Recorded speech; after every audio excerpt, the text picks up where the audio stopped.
माझा India news क्रांतिगुरु Lahuji वस्ताद साळवे यांचे स्वातंत्र्य लढ्यातील योगदान व मातंग समाजाचा गौरवशाली इतिहास याविषयी परिसंवाद खोलीमध्ये माझी पत्नी आहे आणि या खोलीमध्ये माझ्या घरातल्या 2 अविवाहित मुली आहेत। यांची अब्रू लुटता कामा नये म्हणून मी इथे उभा आहे। फकीराचं उत्तर अतिशय सुंदर आहे आणि जे अण्णाभाऊ साठेंनी अतिशय प्रखर शब्दामध्ये मांडलंय की अरे आमच्या घरात काही लेकीवाळी नाहीत का?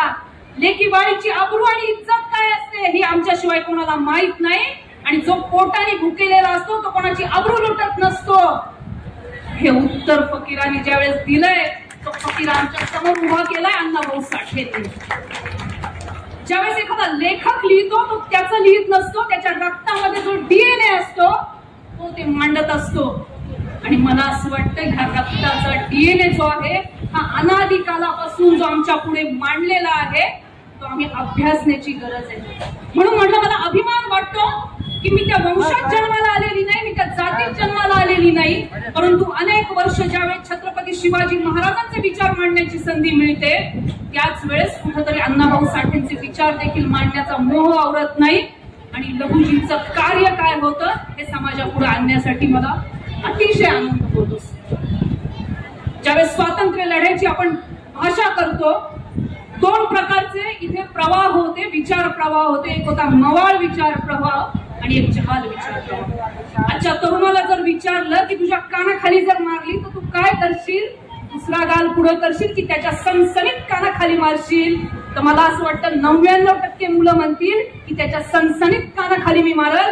कारण ज्या देशामध्ये आम्ही जन्माला आलोय, ज्या भूमीमध्ये आम्ही जन्माला आलोय, ज्या प्रभू श्रीरामांच्या भूमीमध्ये जन्माला आलोय, ज्या मातंग ऋषींच्या भूमीमध्ये आम्ही जन्माला आलोय तिथं उत्तर हे जशास तसे द्यायचे असतं, त्यालाच पुरुषार्थ म्हणतात। आणि जर त्या भूमीमध्ये पुरुषार्थ नसेल तर त्याचं संरक्षण देखील होऊ शकत नाही हे आम्हाला मातंग समाजाने शिकवले।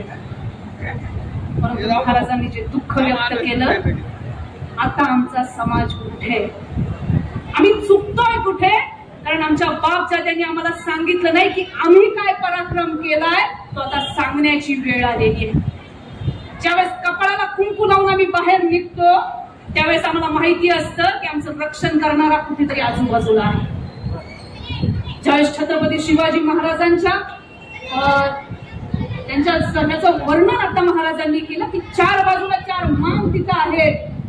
खरंच आम्हाला अभिमान वाटतो आमच्या गाव कुसावर जेव्हा आम्ही मान वस्ती म्हणतो की गाव कुसावर बाहेर सोडण्यासाठी नाही तर आमच्या गावाचं रक्षण करण्यासाठी तो शक्तिशाली पुरुष आम्ही आमच्या गावाच्या बाहेर उभा केलेला आहे हे आमच्या नवीन पिढीला आमच्या सांगण्याची गरज आहे।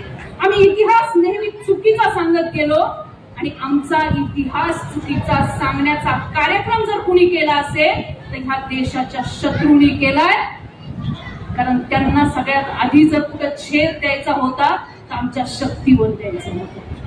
1200 वर्षांच्या आक्रमणाचा इतिहास जर बघितला तर सगळ्यात पहिला हल्ला आमच्यावर जर झाला असेल तर तो आमच्या मंदिरावर झाला आणि दुसरा हल्ला आमच्या घरातल्या स्त्रीच्या अब्रूवर झाला। मंदिरावर हल्ला जर होतोय तर तो कशासाठी होतोय की आम्ही आमचं दैवतच विसरून जावं।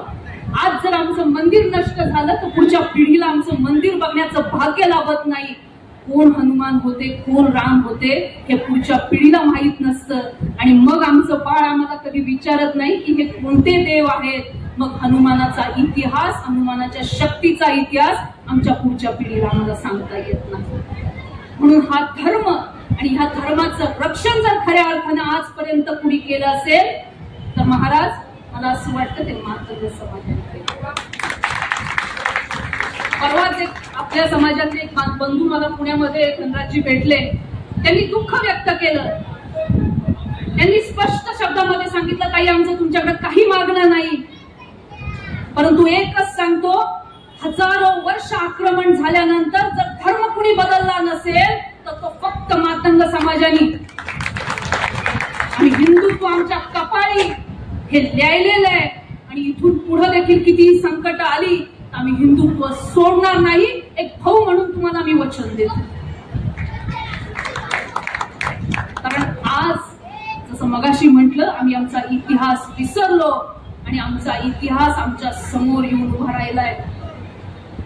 ज्या समाजापासून, ज्या लोकांपासून, ज्या शत्रूपासून वाचवण्यासाठी छत्रपती शिवाजी महाराजांनी हिंदवी स्वराज्याची स्थापना केली होती, त्यांनी फक्त स्वराज्याची स्थापना नव्हती केली, तर त्यांनी हिंदवी स्वराज्याची स्थापना केली होती.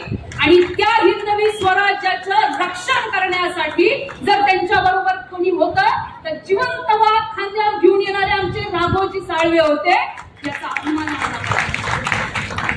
आज वाघ बघितला तर चांगल्यांची हालत खराब होते, परंतु जिवंत वाघ ज्यावेळेस एखादा पुरुष खांद्यावर घेऊन येतो, त्याच्या डीएनए मध्ये काय ताकद असेल, त्या माऊलीच्या दुधामध्ये काय ताकद असेल, हे आमच्या मातृशक्तीने आम्हाला या समाजामध्ये दाखवून दिलं. ज्यावेळेस एखादा पुरुष घडतो, हा पुरुष घडत नसतो, त्या घरातली माय माऊली कशी असते, तिचे विचार कसे असतात, त्याच्यातून तो पुरुष घडत असतो. कारण 99% जर एखादा मुलगा चांगला घडला, छत्रपती शिवाजी महाराजांसारखा घडला, तर त्याची कारणीभूत जिजाऊ असते. आणि अनादी काळापासून आमचं संरक्षण करण्याची जी जबाबदारी या पुरुषांनी घेतली, त्यांच्या मागे त्यांच्या घरात असलेली भरभक्कम माऊली जी आहे, तिला देखील आज मी नमन करते. आम्ही कुठेतरी विसरत चाललोय आणि कुठेतरी छोट्या छोट्या गोष्टींचा आसरा घेत चाललोय. कुणीतरी येतंय आणि आम्हाला आमचा खोटा इतिहास सांगतोय की अरे तुमच्यावर अन्याय झाला, तुमच्यावर अत्याचार झाला, तुम्ही धर्म बदला. स्पष्ट भाषेमध्ये सांगते, आईबाप कुणी बदलत नसतं. त्यामुळे इथून पुढे म्हणजे मला नेहमी असं वाटतं की ज्यावेळेस आपण एखादा कार्यक्रम करतो, हा कार्यक्रम फक्त एकत्र यायचं, 4 गोष्टी ऐकायच्या, नंतर बाहेर जायचं, जेवण करायचं, निघून जायचं, ह्याच्यासाठी नसतो, तर इथून काहीतरी विचार घेऊन जायचा असतो.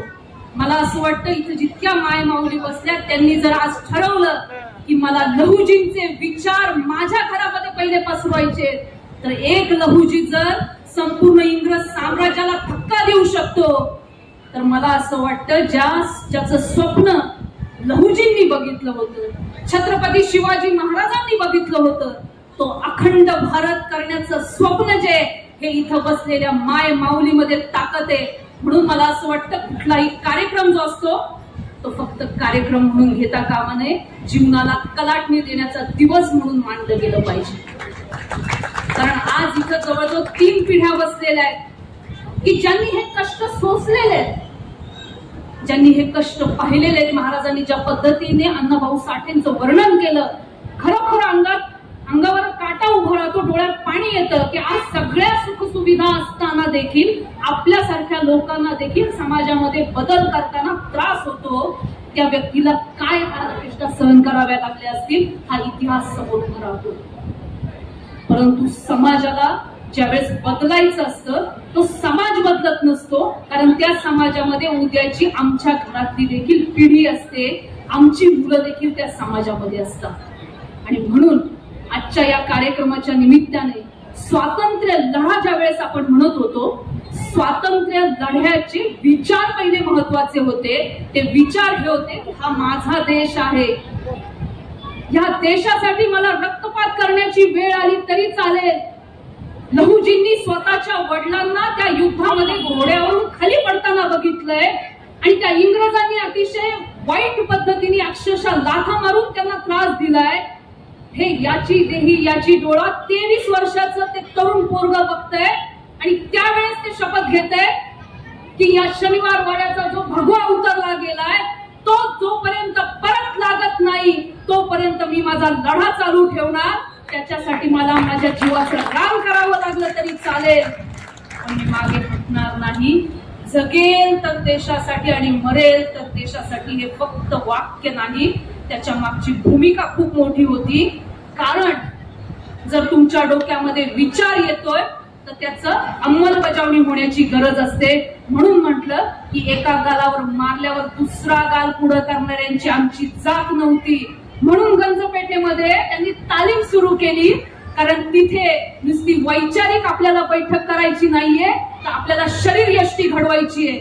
मग जी नावं आम्ही म्हणतो की स्वातंत्र्याचा मूलभूत पाया ज्यांना आम्ही म्हणतो की मग ते चाफेकर बंधू असतील, लोकमान्य टिळक असतील, उमाजी नाईक असतील, ह्या सगळ्यांना शारीरिक शिक्षण देण्याचं काम कारण जोपर्यंत पैमान घडत नाही, जोपर्यंत शक्तिशाली पुरुष घडत नाही, तोपर्यंत त्याच्या घराकडे वाकडी नजर करून बघण्याची हिंमत कोणाची होत नाही. हे लहुजींना चांगलं माहिती होतं. म्हणून त्यांनी त्या गंजपेठेमध्ये तालीम सुरू केली. एकीकडे तुम्ही शारीरिक शिक्षण देखील घ्या, पण तिथं बाहेर निघाल्यानंतर कोणत्या टपरीवर जाऊ नका. तिथं देशभक्तीचे धडे जर देण्याचं काम कुणी केलं असेल तर ते लहुजींनी केलं. आणि म्हणूनच जरी हा प्रवास 1818 सुरू झाला असेल तरी 1947 जे स्वातंत्र्य मिळालंय त्याची नीव त्यांनी तिथे ठेवली होती, त्या विचारातून ठेवली होती. देश हा बदलत असतो, परंतु ज्या वेळेस तो प्रगती पथावर जातो आणि आम्ही आमचे विचार कुठेतरी विसरतो, तो इतिहास आमच्या समोर येऊन उभा राहतो आणि मग आम्ही म्हणतोय की अमुक एका वस्तीमध्ये धर्मांतरण होईल, अमुक एका वस्तीमध्ये बाहेरच्या देशातले लोक येत आहेत, आमच्या समाजाला भरकटवतायत. परंतु ज्या वेळेस हे प्रखर विचार आम्ही आमच्या तरुणांना सांगू, आमच्या 3 वर्षाच्या मुलाला त्या मायमाऊलींनी जर हे विचार सांगितले की लहुजींचा इतिहास काय होता, मातंग समाजाचा इतिहास काय होता, मातंगी देवी काय होती, आमचं आराध्य दैवत कसं होतं, तर मला नाही असं वाटत या फिरंग्यांची परत हिंमत होईल. म्हणून हा विचार आम्हाला घेऊन जायचा आहे. स्वातंत्र्य मिळालं त्याचा सगळ्यात महत्वाचा जर भाग कोण होते तर ते आद्य क्रांतीवीर लहुजी वस्ताद होते. आणि म्हणून एखाद्या गोष्टीची सुरुवात आपण ज्यावेळेस करतो, गुरुला ज्यावेळेस मानतो, क्रांतिकारक अनेक घडून गेले, वेगवेगळ्या विचारांचे क्रांतिकारक घडून गेले, क्रांतिकारक अनेक असतात, परंतु या देशाला स्वातंत्र्य मिळालं पाहिजे. छत्रपती शिवाजी महाराजांचं हिंदवी स्वराज्याचं स्वप्न खरं ठरलं पाहिजे. माझ्या रयतेचं राज्य आलं पाहिजे. माझी माय माऊली इथं सुरक्षित राहिली पाहिजे. त्याच्यासाठी येणारी पिढी चांगली राहिली पाहिजे. म्हणून विचार आणि शक्तीचं दान ज्यांनी दिलं अशा लहुजींना मी नमन करते आणि त्यांच्या विचारांचा वारसा आपण इथून पुढे नक्की पुढे नेऊ. आणि त्यांनी जे आपण म्हणतो की एखाद्या व्यक्तीने संपूर्ण आयुष्य आपल्यासाठी दिलं, आपण काय द्यायचंय तर फक्त आपल्या पिढीला एकदा तरी लहुजींचा इतिहास सांगायचा आहे. बाकीच्या मुलांचे विचार आहेत ते आपोआप पुढे नेत असतात. आज आपल्या आई वडिलांचं म्हणजे आपण भाग्य मानायचं की आमची मागची पिढी तितकी सक्षम होती, सुशिक्षित होती की ज्यांनी आम्हाला महापुरुषांचा इतिहास सांगितला. आपलं कर्तव्य म्हणून शेवट फक्त एक विनंती करते की या कार्यक्रमाच्या माध्यमातून एक विचार आज आपण घेऊन जाऊया. स्वातंत्र्य मिळालं ते लहुजींमुळे मिळालं, परंतु हे टिकवण्याची जबाबदारी, त्यांचं स्वप्न अबाधित राहण्याची जबाबदारी ही आपली आहे. आणि त्यांचं जे स्वप्न होतं की माझा पुरुष हा शक्तिशाली राहिला पाहिजे, माझी माय माऊली तितक्याच सन्मानाने राहिली पाहिजे आणि माझी येणारी पिढी ही जगामध्ये सर्व शक्तिशाली म्हणून ओळखली जायला पाहिजे. हे त्यांचं जे स्वप्न होतं हे या कार्यक्रमाच्या निमित्ताने आपण पुढे नेऊयात. मला इथं आयोजकांनी बोलवलं, माझे विचार मांडण्याची मला संधी दिली, त्याबद्दल मी सर्वांचे आभार मानते. धन्यवाद. अशाच प्रकारच्या नवनवीन बातम्या पाहण्यासाठी माझा इंडिया न्यूज चॅनलला सबस्क्राईब करायला विसरू नका.